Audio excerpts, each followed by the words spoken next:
Muy buenos días, hermanos. Van a abrir sus Biblias, por favor, en Jeremías capítulo 49. Hoy nos corresponde estudiar los versículos 7 al 22. Jeremías 49, 7 al 22. Continuamos con el juicio a las naciones.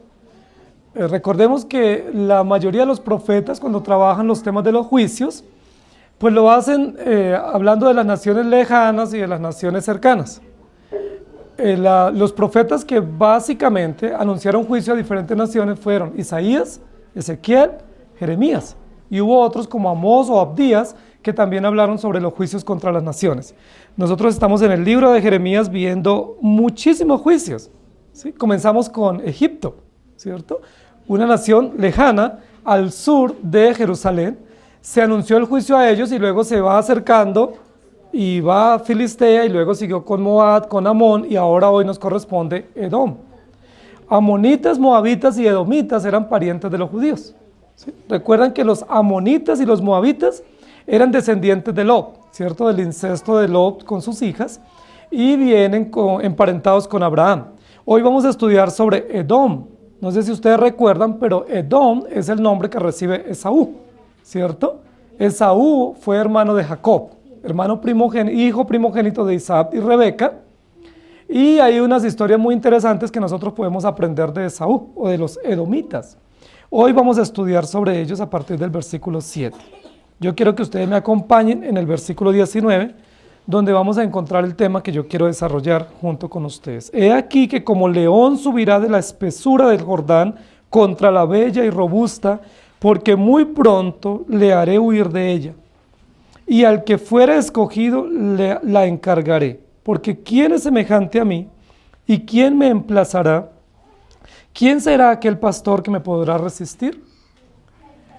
Los juicios de las naciones, como la mayoría del libro de Jeremías, está desarrollado en base a preguntas muy interesantes. El juicio anterior nosotros vimos varias preguntas retóricas, ¿sí? Comenzó con 3 preguntas en el versículo 49, capítulo 49, versículo 1, el juicio contra Amón, que eran preguntas retóricas que la respuesta es no, ¿sí? El capítulo 49, versículo 7 comienza también con varias preguntas que son retóricas, pero en el versículo 19 nos va Dios a presentar preguntas que se las va a plantear a Edom y Edom tiene que responder. Y las 3 preguntas que Dios le plantea a Edom en el versículo 19 es: ¿quién es semejante a mí? ¿Quién me emplazará? ¿Habrá alguno de ustedes o algún pastor entre ustedes que pueda resistirme? Y yo quiero que nosotros usemos eso como tema de la predicación de hoy. ¿Quién podrá resistirme? Es una pregunta que Dios hace a los edomitas. Y en ese sentido ya nos damos cuenta cuáles son una de las razones del juicio de Dios para Edom. Edom fue una nación que pretendió resistir a Dios desde sus orígenes, ¿sí? Fue una nación supremamente interesante. Yo quiero que ustedes me ayuden, no se vayan a distraer, y queremos pensar un poco en Esaú. ¿Quién fue Esaú? Si ustedes se remontan a la historia de Isaac y Rebeca, ¿recuerdan que Isaac y Rebeca no podían tener hijos? ¿Recuerdan que le pidieron a Dios que les diera un hijo? Y Dios les dio gemelos. En la Biblia solo hay el recuento de 2 gemelos o 2 mellizos en la historia bíblica, y uno de ellos es los que tuvo Isaac y Rebeca. Esos 2 hombres que estaban en el vientre de Rebeca, dice la Biblia, que peleaban desde que estaban en el estómago. ¿Se acuerdan? Cuando estaban en gestación, Dios le dice a Rebeca: hay 2 naciones en tu seno, y están peleándose aún en el estómago antes de nacer. Los que tienen más de un hijo, o por lo menos tienen 2, saben que de vez en cuando nuestros hijos pelean. De vez en cuando ellos se enfrentan, ¿sí?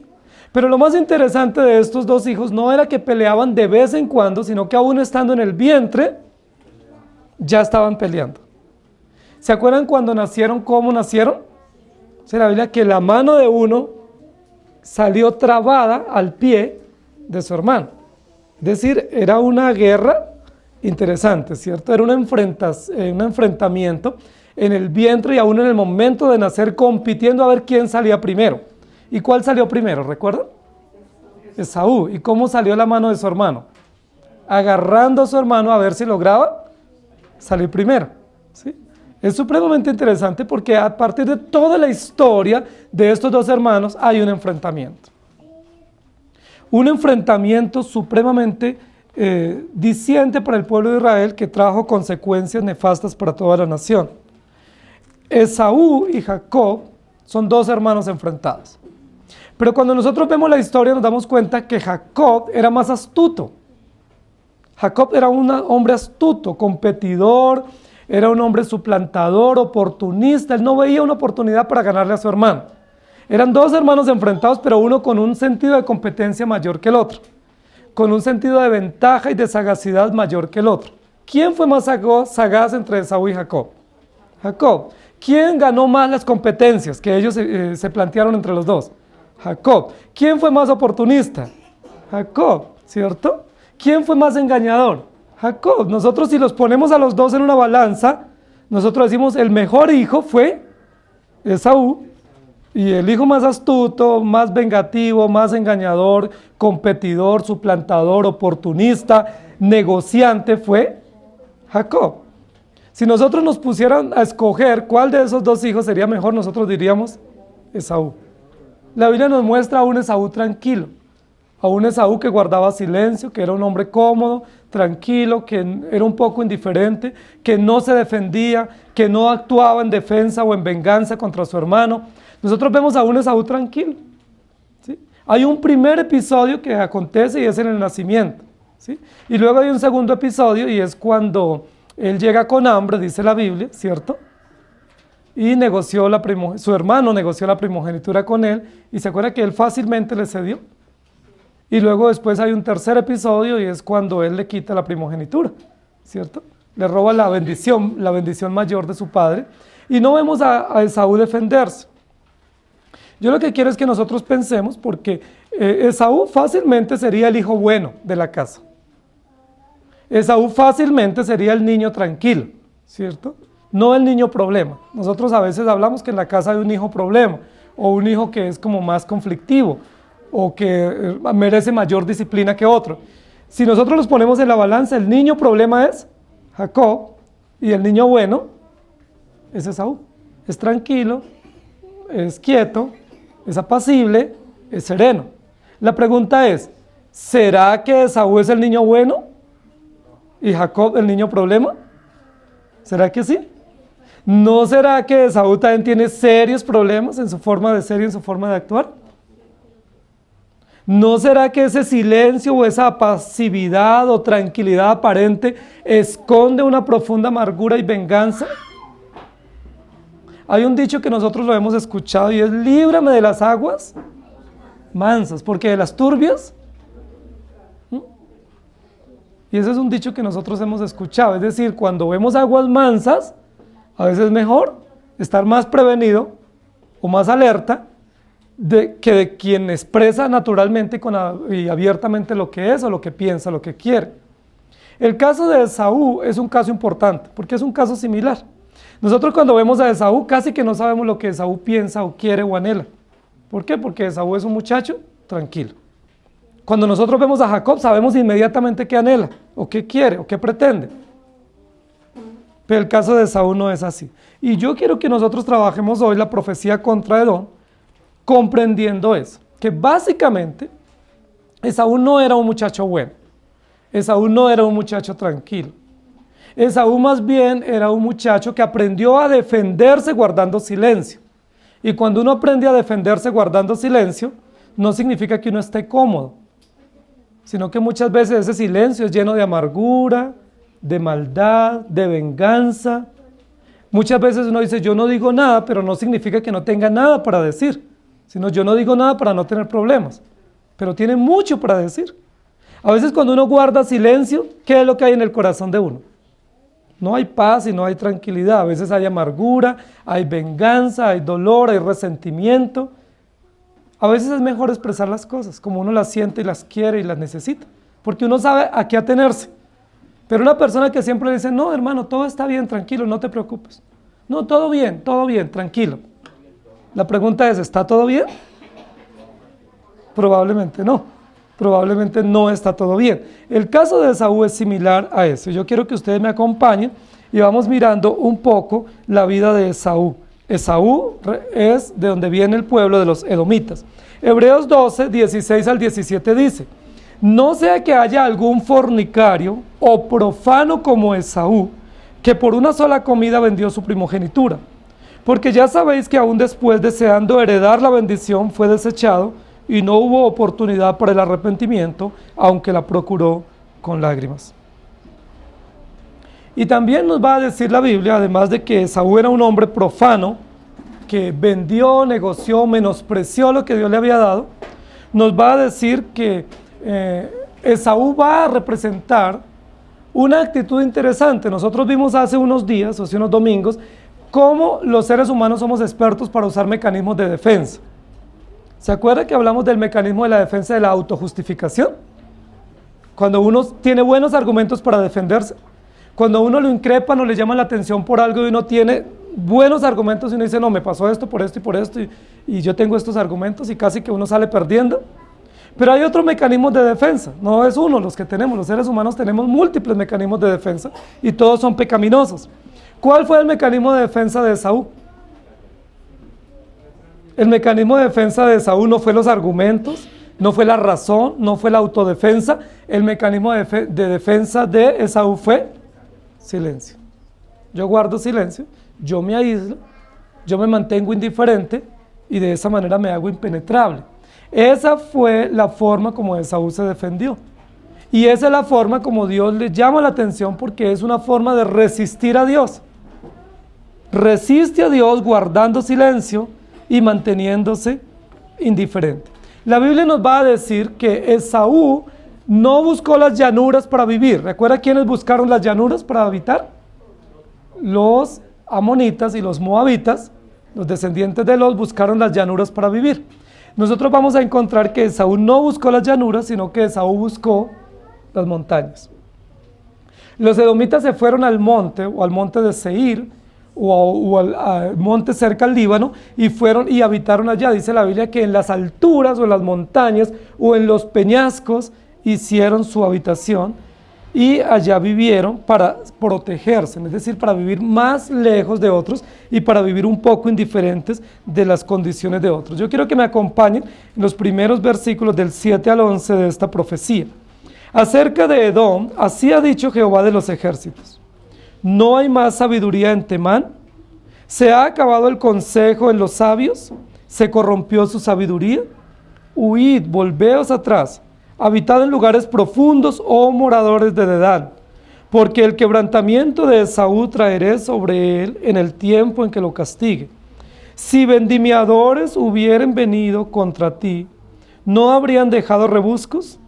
Si ladrones de noche, ¿no habrían tomado lo que les bastase?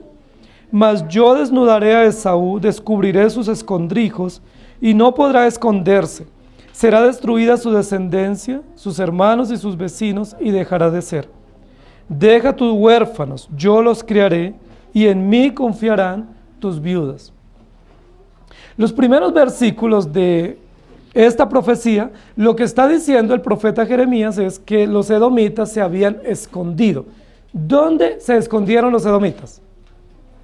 En montañas, ¿cierto? En la parte más alta de la montaña, de la cordillera, ellos hicieron su vivienda y se escondieron en cuevas o en peñas para protegerse. Eso nos muestra una actitud interesante. Primero, ellos quieren defenderse del peligro de los enemigos. Ellos tienen unos enemigos, ¿sí? Y uno de ellos es Jacob, su propio hermano. Y ellos pretenden esconderse y librarse viviendo en montañas o en escondrijos, como dice aquí en el versículo. La pregunta es, ¿será que si nosotros nos escondemos de esa manera vamos a salir a salvo o a quedar a salvo frente a la justicia divina? ¿Hay un lugar donde nos podamos refugiar para que Dios no nos discipline? Y la respuesta es no. No hay un lugar donde nosotros podamos camuflarnos o escondernos o refugiarnos y quedar inmunes frente a la justicia divina. El versículo 7, Dios le hace 3 preguntas a los edomitas. Y las 3 preguntas tienen que ver con uno de los orgullos que ellos tenían. ¿Cuál era el orgullo de los amonitas? ¿Se acuerdan? Sus valles, sus llanuras y sus buenos ríos. ¿Cuál es el orgullo de los edomitas? Que viven en lugares altos, que sus lugares son impenetrables, pero hay un orgullo mayor que ellos tienen, y es que ellos creen que son más sabios que los demás. Los edomitas se consideran más inteligentes y más sabios. Y Dios les dice, ¿no hay más sabiduría en Temán? ¿Se ha acabado el consejo de los sabios? ¿Se corrompió su sabiduría? 3 preguntas desafiantes para humillarlos a ellos y para decirles que realmente no son sabios. Ahora, no sé si ustedes recuerdan algo de Temán. ¿Se acuerdan de un temanita o tematita? Para que podamos comprender que realmente ellos se creían más sabios que los demás. Uno de los hombres más sabios, en su propia opinión, que acompañó y visitó a Job cuando Job estuvo en su calamidad, era de Temán, Elifaz. ¿Se acuerdan? Cuando la Biblia describe los amigos, los buenos amigos que fueron a acompañar a Job en su calamidad y que fueron a consolarlo, el primero que está en la lista de los que vinieron a consolar a Job fue Elifaz, el tematita. Eso lo dice la Biblia en Job 2:11. Y 3 amigos de Job, Elifaz temanita, Bildad suita y Zofar naamatita, luego que oyeron todo este mal que le había sobrevenido, vinieron cada uno de su lugar, porque habían convenido en venir juntos para condolerse de él y para consolarle. Entonces, cuando la Biblia nos dice acá en el versículo 7, de la sabiduría de Temán, lo que nos está diciendo es que los edomitas tenían una ciudad especial dentro de todas las ciudades de su país, las cuales ellos consideraban que era la cuna de la sabiduría y del conocimiento. De allí salían los hombres más sabios del país, los temanitas. Elifaz fue temanita. ¿Y se acuerdan que no pudo darle consejo a Job y no pudo consolarle? ¿Se acuerdan que gastó mucho tiempo intentando consolar a Job con sus discursos y la Biblia dice que no le logró consolar? ¿Por qué no logró consolar Elifaz a Job si era tan sabio? Porque la sabiduría que tenía Temán y la sabiduría de Elifaz y de los edomitas era una sabiduría natural, una sabiduría común, era una sabiduría natural y no como la sabiduría que da Dios. Por eso Elifaz no pudo descifrar por qué sufren los justos, que era la gran pregunta que embargaba la conciencia y la mente de estos amigos de Job. ¿Por qué los justos sufren si Dios está a su favor? Elifaz tenía esa pregunta y los otros amigos. Y Elifaz dio discursos tras discursos y no salió de un mismo remolino de un conocimiento natural. Elifaz no pudo descifrar la razón del sufrimiento. Y ningún humano, por sabio que sea, puede descifrar la razón del sufrimiento. No sé si ustedes recuerdan que aquí en nuestros países se hace una cumbre que se llama la Cumbre de los Sabios. Y vienen delegados o representantes o premios Nobel de diferentes áreas del saber para esa cumbre del saber, la Cumbre de los Sabios.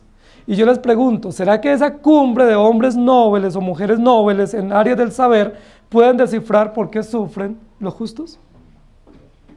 ¿Quién lo puede descifrar? No lo pudo descifrar ninguno de los sabios amigos de Job. Pero ¿quién lo puede descifrar? El creyente.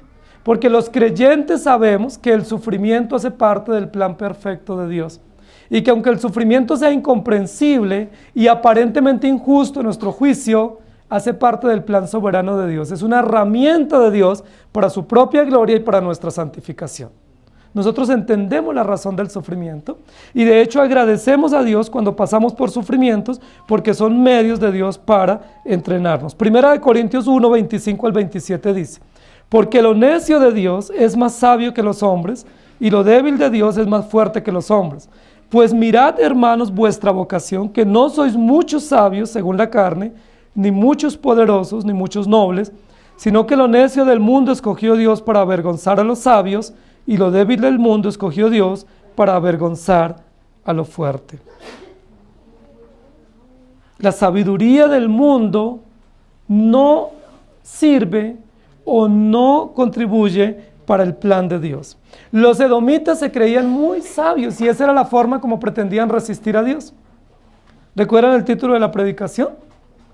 ¿Quién podrá resistirme? La primera forma como los edomitas pretendieron resistir a Dios fue diciendo: nosotros somos sabios. No sé si se recuerdan en el discurso del rey Salomón, cuando habla de 3 animales y 4 animales que son sabios. ¿Se acuerdan? Y dice que un animal es sabio porque hace su escondite o su cama al lado de las peñas o junto a las peñas. ¿Se acuerdan? Ese es el conejo. El conejo está descrito en el libro de los Proverbios como uno de los animales sabios, porque hace su vivienda o su morada bajo la peña con el menor esfuerzo, pero con buena seguridad. Dice la Biblia que es un animal sabio. Lo compara así, pero es para humillar la sabiduría nuestra. Porque nosotros que nos creemos sabios, no somos tan sabios como un animal que no es racional. En el caso de Temán, Temán se creía sabio. ¿Cómo manifestaba su sabiduría? Viviendo en las alturas de los montes, haciendo sus ciudades casi impenetrables. No eran amuralladas las ciudades como las de otros países, pero sí su vivienda era impenetrable porque era junto a peñas y junto a laderas y a cavernas. Huid, volveos atrás, habitad en lugares profundos, oh moradores de Dedán, porque el quebrantamiento de Esaú traeré sobre él en el tiempo en que lo castigue. El juicio de Dios viene para Esaú. ¿Cuál es una primera razón por la cual Dios va a juzgar a los edomitas? Porque ellos se han creído sabios, porque ellos se han creído inteligentes. La Biblia dice que nosotros realmente no somos inteligentes. Aunque humanamente Dios nos diseñó como seres inteligentes, porque parte de la construcción de Dios o del diseño de Dios a su imagen y semejanza implica inteligencia, por el pecado esa inteligencia está totalmente entenebrecida. ¿Recuerdan Romanos 1? No hay uno bueno, no hay uno justo, no hay quien busque o promueva o pretenda lo bueno, porque todos somos totalmente pecadores y perversos. Dice la Biblia que Dios confundió el entendimiento, confundió la razón y que toda nuestra mente y nuestros razonamientos son pecaminosos y llenos de concupiscencia. ¿Estamos de acuerdo? Eso dice la Biblia. No hay uno bueno, no hay ninguno inteligente. No creamos esa mentira, que en tal país o en tal ciudad o en tal lugar la gente es más inteligente que en otro lugar. No es cierto. Porque esa inteligencia el mundo la mide a través de avances tecnológicos o descubrimientos científicos. Pero la Biblia dice que la verdadera sabiduría significa temer a Dios. El principio de la sabiduría es el temor a nuestro Dios.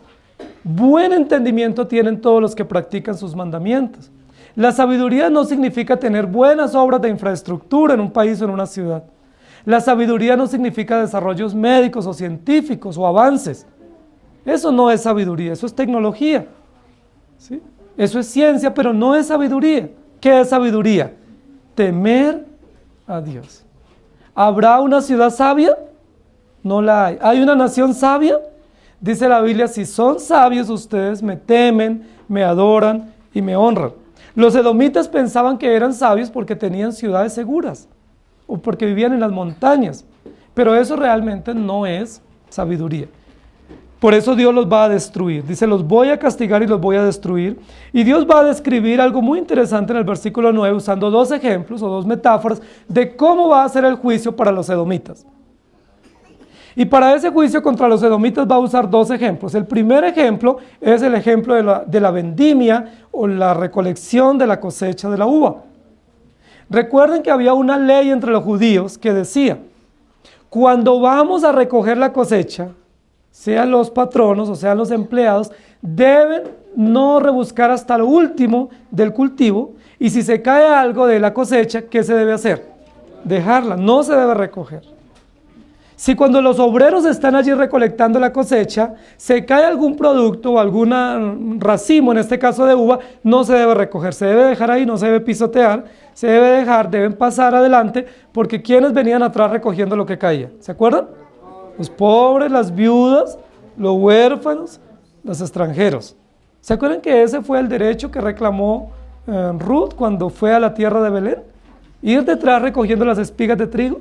Para cualquier tipo de cosecha agrícola, sea trigo, cebada, centeno, uva, aceituna, cualquier otra cosecha, tenía que dejarse caer. No rebuscar hasta lo último, y si caía algo, no recogerlo. Esa era una buena ley que Dios diseñó para proteger la vida de los pobres.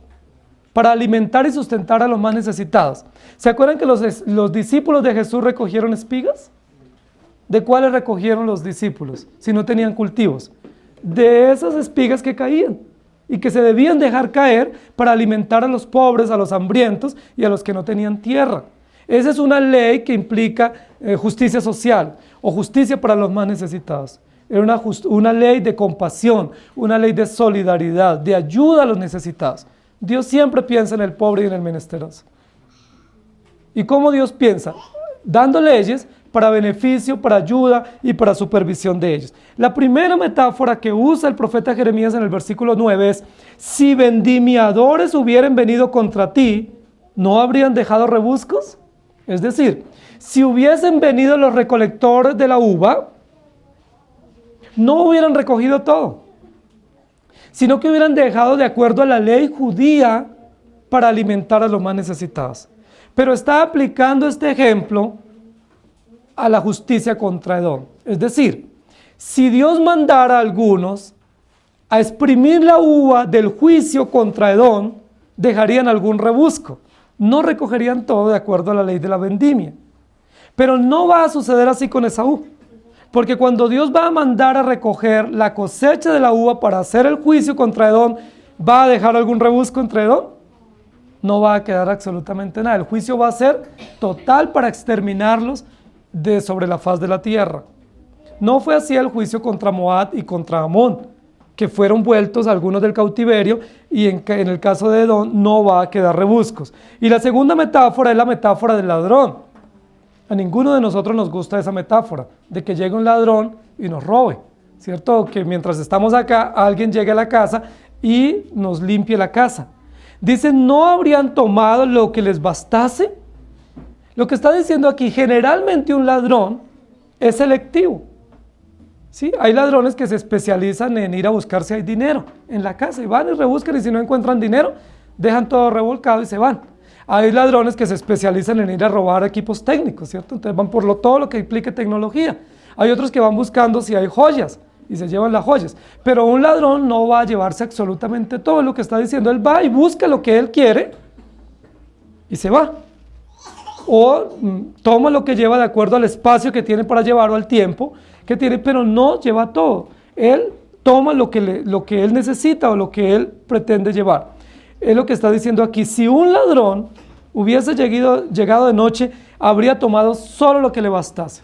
Pero Dios va a llegar a juzgar a Edom como un ladrón de noche, pero no va a tomar solo lo que le baste. ¿Qué va a tomar Dios en su juicio? Todo, absolutamente todo. Los dos ejemplos lo que están diciendo es, tanto el que va a recoger la cosecha deja algo, como el ladrón deja algo. Pero Dios en su juicio contra Edom no va a dejar absolutamente nada. Va a tomar todo porque los va a juzgar severamente. Dice, yo desnudaré a Esaú, descubriré sus escondrijos y no podrá esconderse. Será destruida su descendencia, sus hermanos y sus vecinos, y dejará de ser.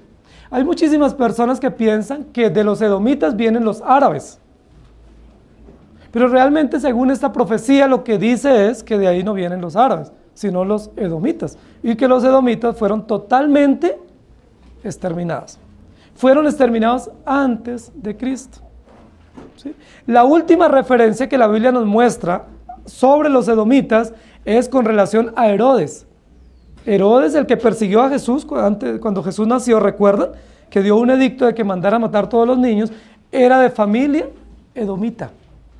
Y ahí entendemos por qué ese Herodes persiguió a Jesús, porque no era judío, era edomita, y los edomitas eran enemigos acérrimos de los judíos y Dios los destruyó totalmente. El versículo 10 dice, borraré su descendencia, destruiré sus hermanos y destruiré sus vecinos y dejará de ser.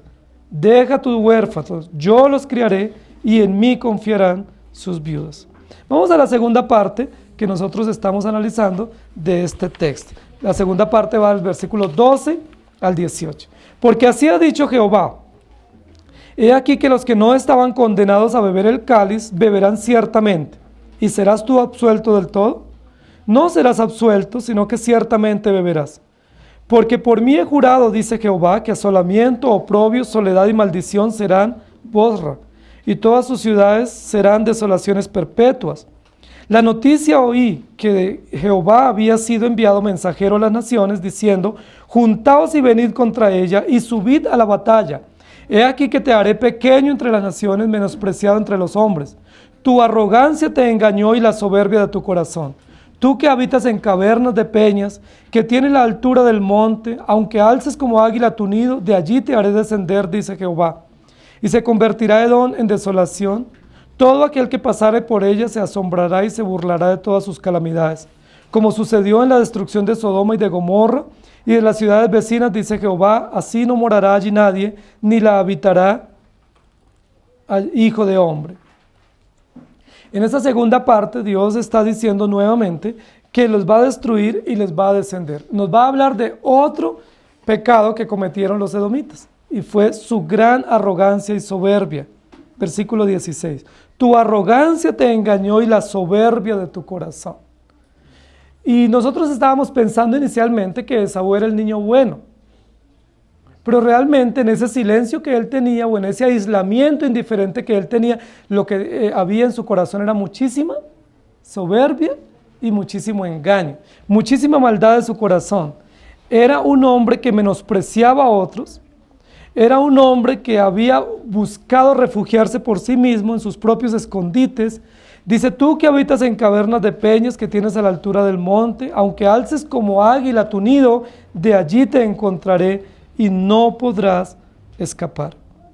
El versículo 12 parece ser que Edom había pensado que estaba absuelto del juicio. Parece ser que los edomitas, en su aparente sabiduría y en su aparente aislamiento indiferente, es decir, yo no me meto con nadie para no tener problemas, que ese es un dicho que a veces nosotros lo escuchamos y a veces lo usamos también. Me dicen: no, yo entre menos sepa, más vivo, y entre menos me meta, menos problemas tengo. Yo mejor no voy a participar de esto y me libro de problemas. Algunos de nosotros a veces pensamos así. Parece ser que Edom había hecho eso. No solo lo pensó, sino que lo hizo. Cuando su hermano le robó la primogenitura negociada con un plato de lentejas, ¿qué hizo Esaú para recuperarla? Nada. Dice la Biblia que lloró, pero no hizo más, ¿cierto?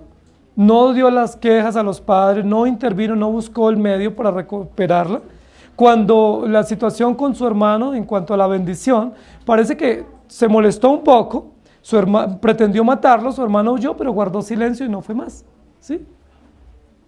Pero ese silencio o esa indiferencia o esa tranquilidad aparente, realmente lo que mostraba era una gran indiferencia.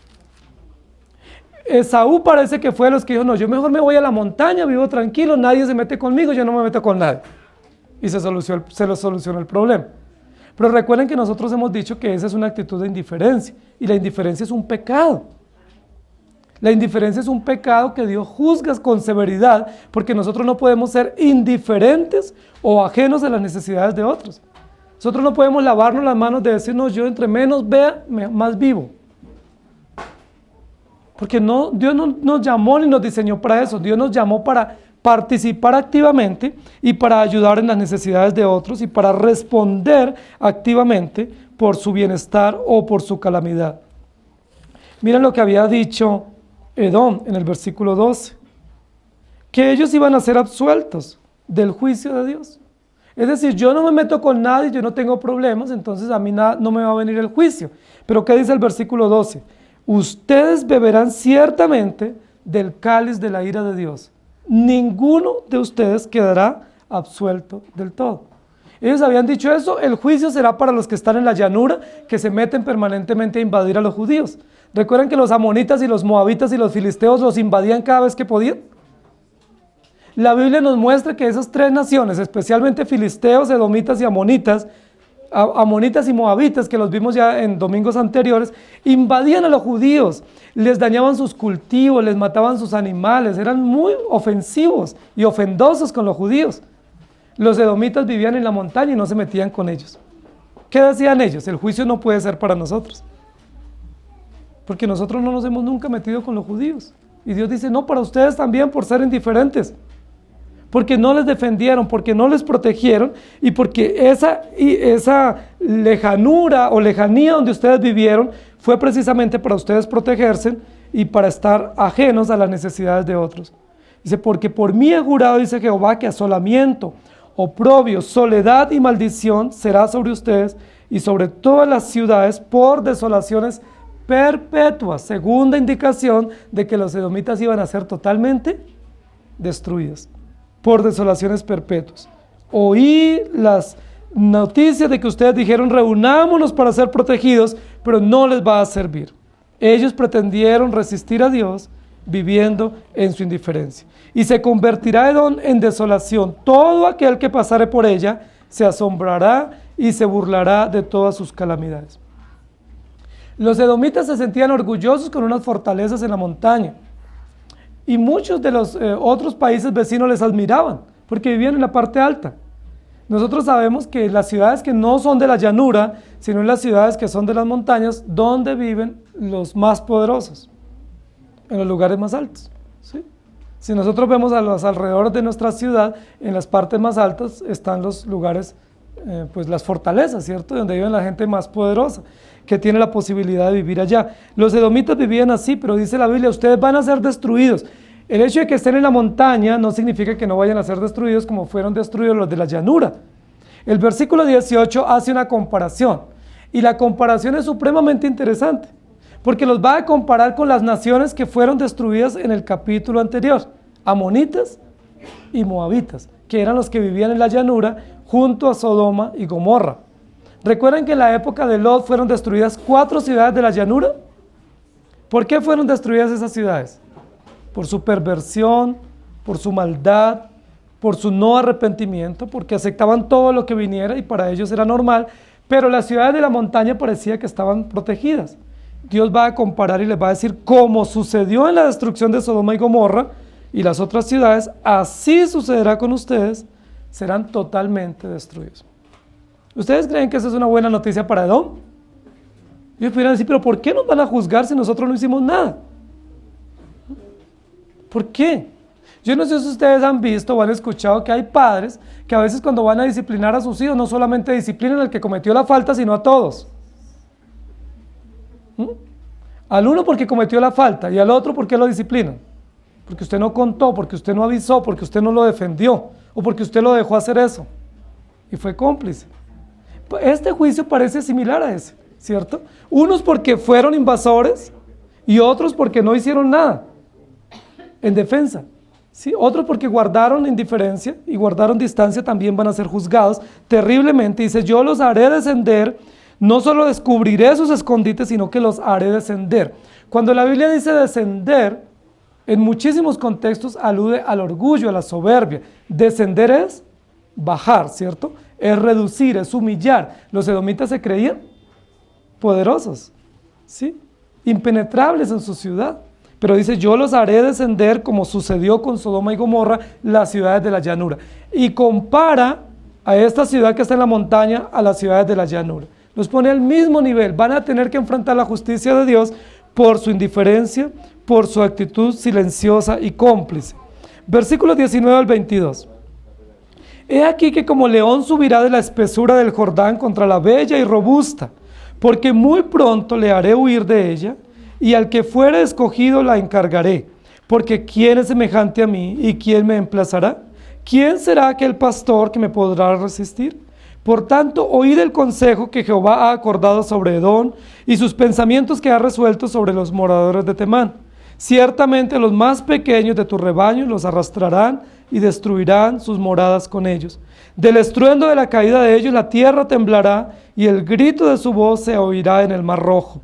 He aquí que como águila subirá y volará y extenderá sus alas contra Borra, y el corazón de los valientes de Edom será en aquel día como el corazón de mujer en angustias. Va a usar varias metáforas aquí para hablarnos del final de esta nación. Primero en el versículo 19 dice, he aquí que como león subirá de la espesura del Jordán contra la bella y robusta. ¿Quién es el que va a subir como león contra esta ciudad protegida en las montañas? El enemigo. ¿Cuál es el enemigo que Dios ha dispuesto para atacar a Edom? El imperio babilonio. el imperio babilónico, ¿cierto? Juntamente con otros que habían atacado a Israel, a Judá, van a llegar, se subirá de la orilla del Jordán y le atacará. Y luego comienza a decir, pronto la haré huir, y el que fuera escogido dice, porque ¿quién es semejante a mí? Las tres preguntas del versículo 19 son preguntas que llaman mucho la atención, porque son preguntas que Dios hace, donde Dios se siente aludido directamente por la rebeldía de los edomitas. Cuando Dios le dice, ¿quién es semejante a mí? ¿Qué es lo que está dando a entender? ¿Qué habían pretendido los edomitas? Ser semejante a Dios. Su aparente sabiduría y su resistencia notoria ante Dios les había llevado a pensar que ellos eran semejantes a Dios. ¿Recuerdan qué fue lo que hicieron los de Babel cuando comenzaron a construir una ciudad? ¿Se acuerdan por qué ellos construyeron esa torre o esa ciudad tan alta? ¿Se acuerdan que tenían dos propósitos básicos? Ellos tenían en mente dos propósitos, por lo cual ellos iban a construir esa torre tan alta. Dice, si construimos una torre alta, seremos igual o semejante a Dios. Y nos haremos un nombre entre la tierra, y nos haremos una historia de tal manera que todo el mundo nos reconozca.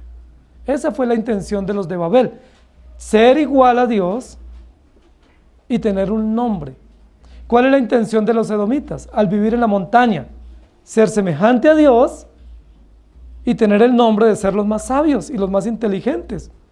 Lo que Dios les está desafiando en el versículo 19 es, ¿quién es semejante a mí? Porque ellos habían pretendido ser semejantes a Dios. La respuesta a esa pregunta, ¿cuál es? ¿Quién es semejante a Dios? ¿Habrá alguien parecido, similar o igual a Dios?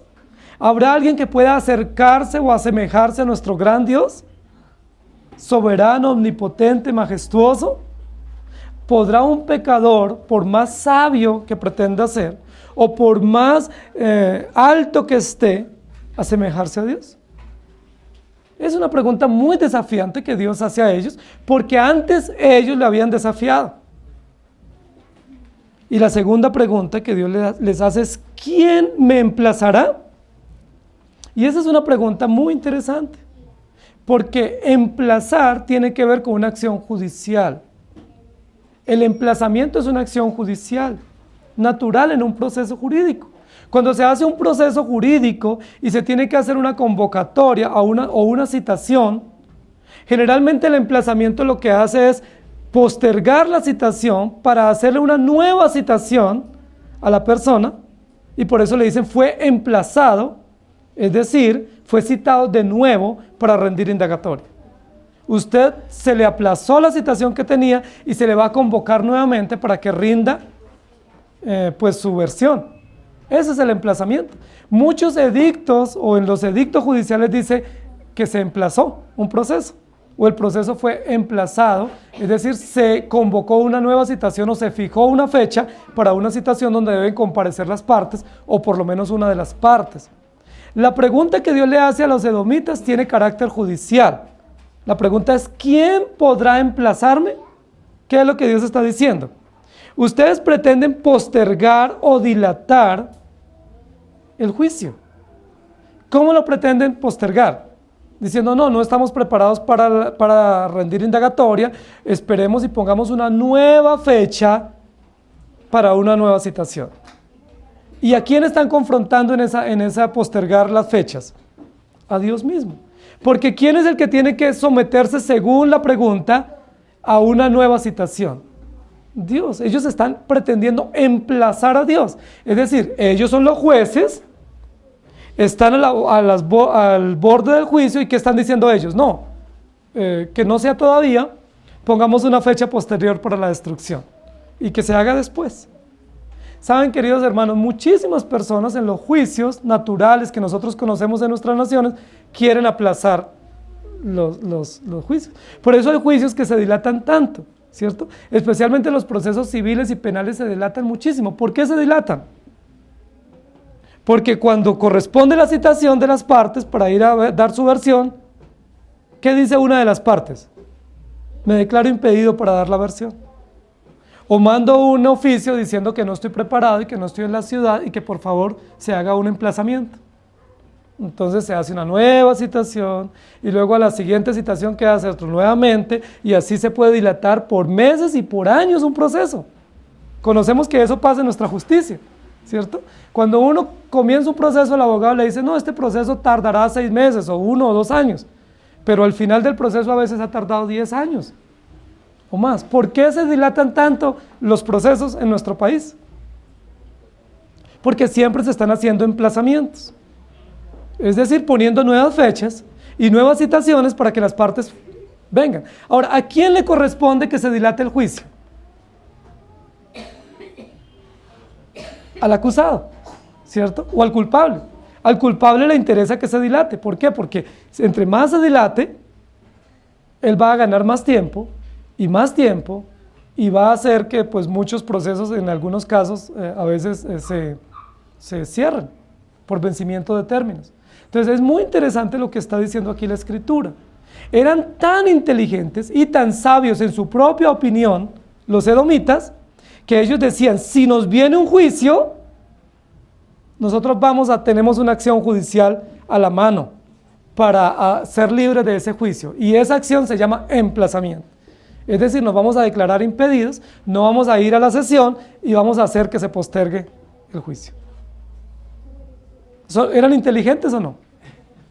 Por supuesto, eran inteligentes, era una inteligencia de abogados, ¿cierto? De aristócratas, de gente sabia, prudente, que decía, pues nosotros ya tenemos la respuesta, en cualquier juicio nosotros siempre vamos a ganar, porque sabemos cuáles son los mecanismos judiciales para defendernos. ¿No les parece mucho lo que pasa en nuestro país? Hay muchísimos procesos en nuestro país que casi que se conocen los resultados. Pero ¿cómo se dilata y se dilata y se dilata? ¿Quiénes lo hacen? Hábiles abogados, hábiles hombres y mujeres inteligentes que saben cómo buscar el mecanismo apropiado para dilatar un proceso. La pregunta es, ¿se puede emplazar a Dios? ¿Podemos decirle a Dios, todavía no estoy preparado para que me juzgues o me disciplines? Si Dios ha determinado que hoy nos va a juzgar, ¿puedo yo usar esa acción judicial y decirle, Señor, quedas emplazado porque yo hoy no puedo, pero yo me voy a presentar el próximo año? Eso nos funciona en procesos ordinarios, ¿sí? Eso nos funciona en procesos de negociaciones. Uno a veces escucha cuando personas dicen, no, es que me embargaron la casa y me van a hacer lanzamiento de la casa. Pero uno se da cuenta que pasa 1 año, 2 años, 5 años y a veces 8 y 10 años y todavía está el personaje ahí. Y todavía no se ha hecho eso. ¿Por qué? Porque hábilmente se usan recursos jurídicos a los cuales se tienen derecho. La pregunta es, ¿podemos usar esos recursos frente a Dios? Si Dios ha determinado que nos va a disciplinar, ¿podemos nosotros sacar un edicto emplazatorio contra Dios para decirle, Señor, hoy no me presento, pero queda convocado para en un tiempo posterior reunirnos para dialogar sobre esto? ¿Ustedes qué creen? ¿Cuál es la respuesta? No, es un rotundo no. ¿Por qué? Primero, porque Dios es soberano. Segundo, porque Él es juez de toda la tierra. Cuando se lanza un edicto emplazatorio, lo que se está diciendo es que yo soy juez. Y Dios tiene que someterse a mis determinaciones o a mi proceso jurídico. Pero lo que está diciendo acá es, ¿podrá alguien emplazarme? Es decir, ¿podrá alguien ser juez y condicionarme a venir en una oportunidad posterior? ¿Encasillarme, ponerme entre cuerdas y decirme que no está preparado para presentarse en el juicio? No. Todos tenemos que comparecer ante el tribunal de Dios. Absolutamente todos, en el momento y en el día oportuno tenemos que comparecer. Nadie podrá emplazar a Dios, porque Dios es juez de toda la tierra, porque Él es soberano y porque lo que Él ha determinado lo cumplirá. ¿Estamos de acuerdo? Si Él ha determinado esto o aquello, lo va a ejecutar, nos guste o no nos guste, estemos preparados o no, ¿sí? Nosotros podemos usar todos los recursos y los argumentos, pero Dios lo va a hacer porque Él es Dios soberano y perfecto. Y la tercera pregunta es, ¿quién será aquel pastor que me podrá resistir? Es decir, ¿habrá alguien que usando su capacidad y su encargo de líder político o espiritual de la nación, me pueda resistir? ¿Quién sería ese líder que pudiera resistir? El rey probablemente, ¿cierto?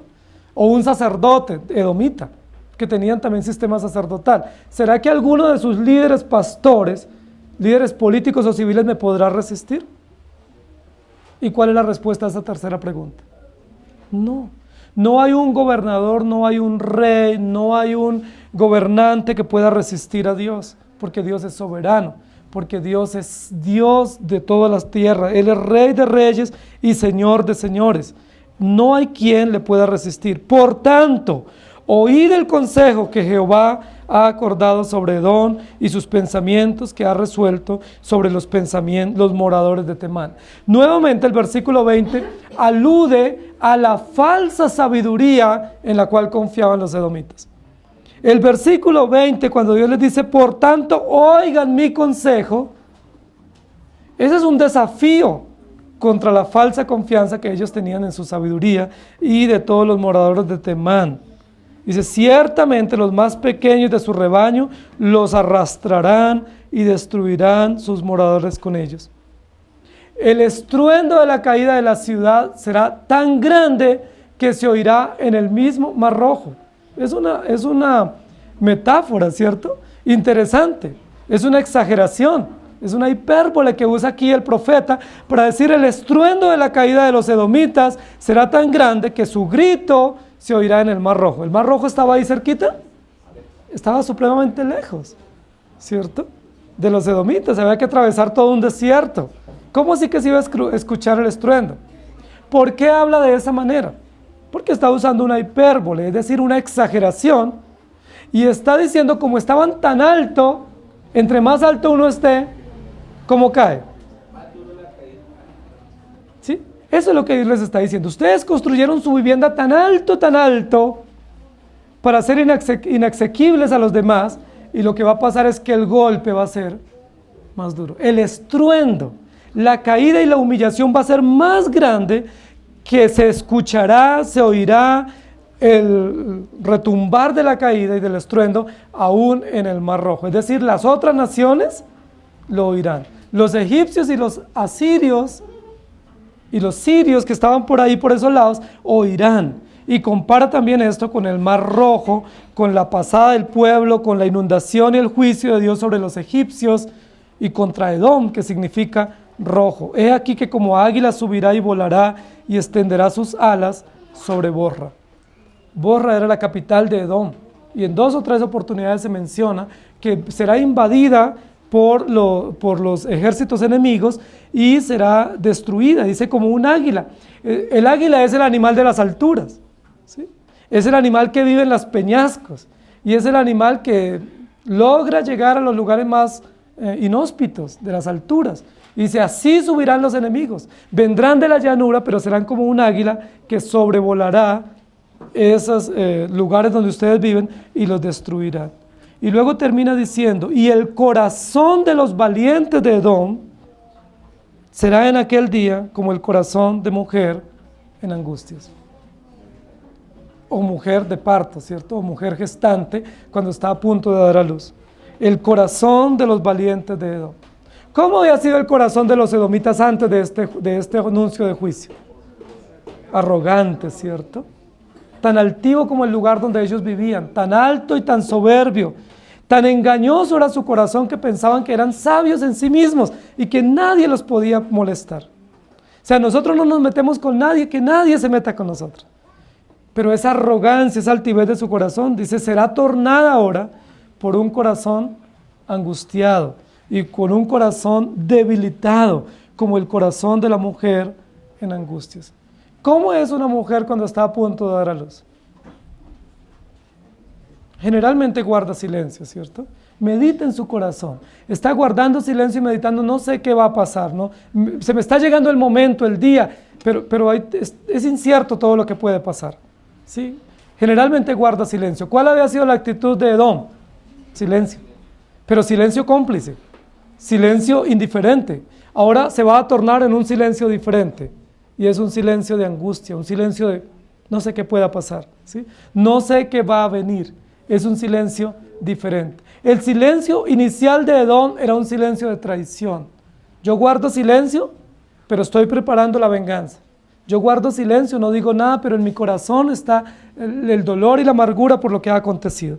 Pero luego el silencio es silencio de desvanecimiento, de debilidad, como el corazón de una mujer en angustias a punto de dar a luz.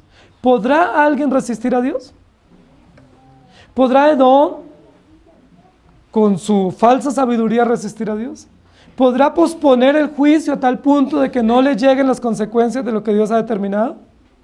Imposible. Dios, Dios es soberano. No podemos tomar el lugar de Dios como hombres sabios. No podemos tomar el lugar de jueces, porque Dios es juez y Dios es sabio. Y sus pensamientos recorren la tierra y su juicio alcanza las naciones. ¿Podrá usted resistir a Dios? ¿Puede usted o puedo yo, con soberbia, con altivez o con falsos argumentos, pretender resistir a Dios? Si pretendemos resistirle, las consecuencias van a ser mayores, las consecuencias del juicio. Proverbios 14, 12 dice: hay camino que al hombre le parece derecho, pero su fin es camino de muerte. Oremos. Amado Señor, gracias por darnos la oportunidad de estudiar tu palabra. Gracias porque nuevamente al estudiar tu palabra vemos lo malos y los soberbios que somos. Señor, nos damos cuenta que ser activos frente a ti nos acarrea el juicio de ser activos en la rebeldía, en la desobediencia, en la invasión, en la hostilidad contra otros. Pero también vemos que ser pasivos acarrea igualmente juicio para nosotros. Porque la pasividad es una señal de indiferencia, de traición, de maldad, de no me importa, no me interesa. Señor, es muy probable que muchos de nosotros estemos cometiendo ese pecado. No el pecado de los moabitas, ni los amonitas, ni los filisteos, que eran invasores, oportunistas, destructivos, agresivos. Es muy probable que muchos de nosotros estemos cayendo en el pecado de los edomitas, la indiferencia, el silencio, el apartarnos, el hacernos a la vera del camino para no molestar a nadie. Señor, pero tu palabra nos dice que también eso es pecaminoso. Que la indiferencia, la falta de empatía, la falta de compasión, la falta de actitud dispuesta para servir y para colaborar y para identificarnos con las necesidades de nuestros hermanos, también es pecaminoso. Que el silencio, el aislamiento, el meternos dentro de nuestra propia caparazón o nuestro propio escondrijo o nuestro propio peñasco, también es indiferente y es pecaminoso. Y te pedimos perdón. Porque muchos de nosotros actuamos así. Pensamos que nos protegemos aislándonos, no comentando lo que nos pasa, guardando silencio, usando argumentos como yo me relaciono con Dios y Él sabe mis necesidades y nadie más tiene por qué saberlas. Pero también eso es pecaminoso. También es pecaminoso que nos aislemos, que nos encerremos en nuestras propias situaciones y no busquemos solución, no busquemos apoyo. No nos relacionemos para servir a otros con lo que tú nos has dado. Te pedimos perdón, porque pecamos siendo agresivos, siendo violentos y siendo activos en nuestras acciones pecaminosas, pero pecamos también por omisión, pecamos por indiferencia y pecamos por falta de actitud. Señor, te pedimos perdón, porque sea como sea, somos pecadores perversos y solo hay esperanza en ti. Gracias por Jesucristo, porque solo en Él y por Él tenemos esperanza. Gracias porque solo en Él y por Él tenemos justicia. Y te pedimos perdón, porque muchas veces nosotros queremos aconsejarte a ti de qué hacer. Te pedimos perdón porque nosotros nos creemos más sabios que tú. Y muchas veces, como los temanitas, te damos consejo de qué hacer. Te pedimos perdón porque a veces tomamos el lugar de jueces, siendo nosotros los reos culpables que merecemos la condenación y la muerte. Y nos tomamos el lugar, el atrevimiento de decirte a ti cuándo vamos a comparecer en ese tribunal y qué hagas y qué no hagas. Perdónanos, Señor. Ayúdanos a humillarnos, humíllanos tú por tu palabra y por tu espíritu.